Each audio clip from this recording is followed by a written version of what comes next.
All right, so if you're in business, sometimes it's good to know how price changes will affect sales.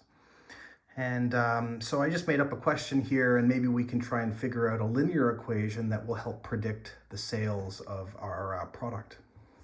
So here I have a question that says, you sell beef jerky on the corner of your street. Maybe not a great career move, but anyway. At $3 per piece, you will sell 40 pieces. At $5 per piece, you'll sell 25 pieces. So determine the linear function that predicts this beef jerky sales. Okay, so there is a little bit of a relationship between the money you charge and the number of pieces that you sell, right? At $3, you sell 40 pieces. If we think about this in terms of points on a graph like X and Y, the X values are the money that we charge, and the results or the sales is the Y values.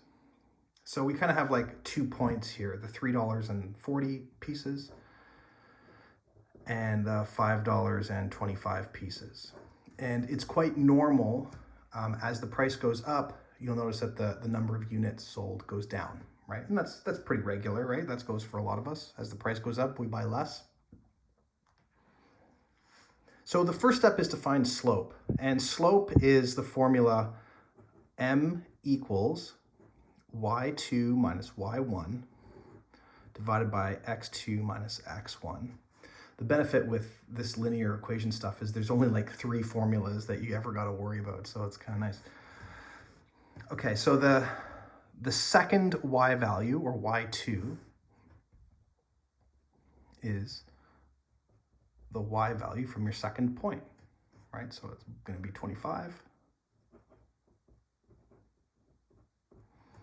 And y1 is 40. x2 is 5. And x1 is 3. This is going to give you a negative number. So 25 minus 40 gives you negative 15. And 5 minus 3 gives you 2.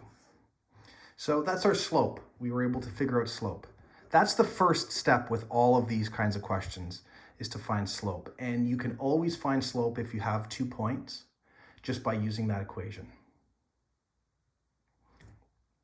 Okay, next, we're going to use slope, and we're going to use one of these points to plug into the third equation for linear equations. And that equation is a modified version of the slope formula. It's y2 equals m, bracket x2 minus x1 plus y1. That's like the other linear equations formula or equation. And there's a trick to this, and the trick is to always leave the y2 and the x2 values just as x and y. So we're not going to put a number in for them. So I'm just going to put y and then the other stuff. Now we know some things here. We know m, right? We just figured it out, negative 15 over 2. I guess you could call that negative 7.5 if you wanted to. We'll leave it as fractions just to get crazy. So the 2's we're just going to leave as x and y. And then x1 and y1 are the things from point number 1. So x1 is 3, and then y1 is 40.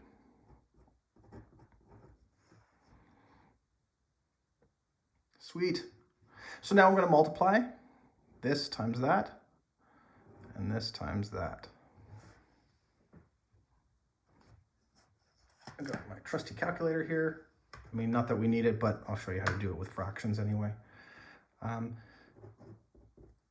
So the fraction times x just gives us the fraction x. And the fraction times negative 3. So I'm going to go, so 15, negative 15 over 2. I'm going to go 15, negative button down here, then ABC over 2, right? So that's negative 15 over 2. and I'm going to multiply it by -3. So multiplied by 3, and then this negative button down here equals 22.5. So plus 22.5, and then after the brackets is plus 40.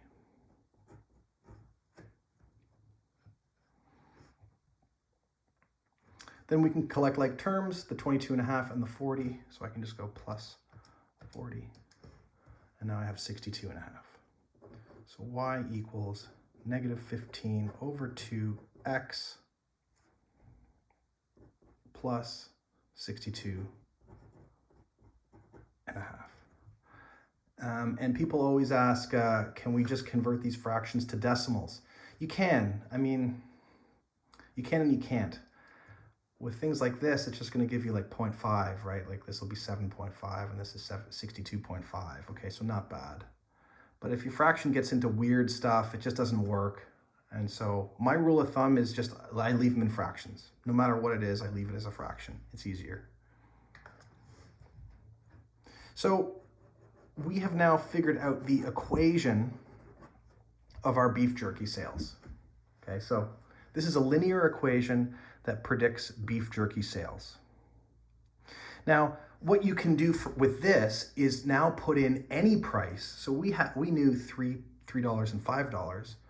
You know, what if you charged $6? How many units would we sell? So let's just try that. Y equals -15 over 2, and instead of x, I'm going to put in $6 plus 62.5.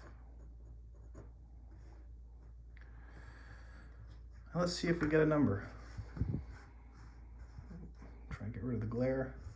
So -15.5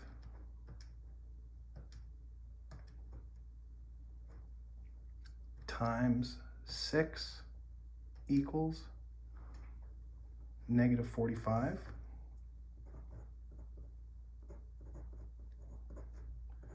Plus 62.5.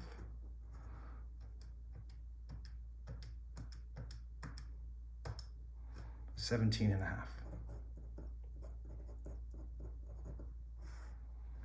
So we know the price at $3 we're going to sell 40, at $5 we're going to sell 25, and now we figured out that at $6 we're going to sell 17.5 pieces.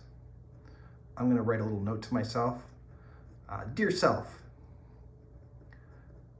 at $6 we'll sell 17.5 pieces. So this is kind of cool, right? I mean, obviously a little bit of a grain of salt because hard to sell sometimes a half a piece, or, you know, if we're talking about like cups of coffee, like I don't know how you sell a half a cup of coffee. You got to sell either one or none. So a little bit of things to kind of keep in mind. Also, this doesn't take into account like weather. I mean, maybe it's just a bad day and nobody wants to buy beef jerky. It doesn't take into account competition. It doesn't take into account, you know, what else is happening. Maybe it's like Thanksgiving weekend and nobody's walking around, or maybe it's raining or something. But it does give us some perspective. Now, what I like to do kind of separately is to figure out how much revenue we can earn. And we know a couple of things, right? At $3, we're going to sell 40 pieces.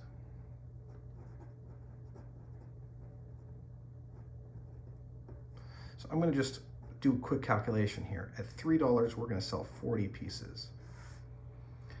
At $5, we're going to sell 25 pieces. And at $6, we figured out we're going to sell 17.5 pieces.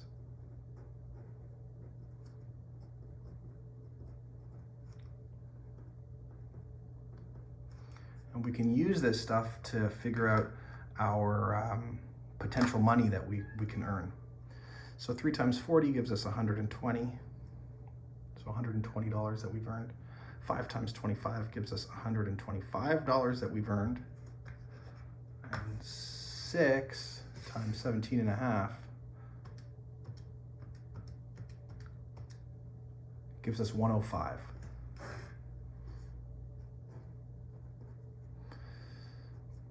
Dollars. So, you know, if we are thinking about selling jerky, the best price for us to sell at is at this $5 price point, because at that price point, we make $125. And at any other price point on this list, at least, we make less money. Cool, right? Now, I mean, it could be that there's another price that works out better, right? So sometimes it's a little bit about guessing and testing to see which is the maximum price that we can set before we start to lose money, right? But I mean, obviously it's going to be somewhere between 3 and 6. Yeah, so anyway, this is a really vital business question, right? As you raise prices, sales are going to drop, right? But you can use that information to figure out slope of your demand curve for your business or your product.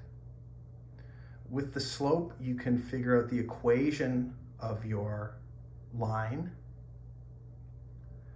And then once you have that equation, you can plug in other values like 6 or 7 or 10 or 1,000,000. And that's going to tell you how many pieces you'll be able to sell. And if you want to get crazy, you can figure out how much revenue you may or may not earn. Anyway, hope you're enjoying yourselves. Talk to you soon.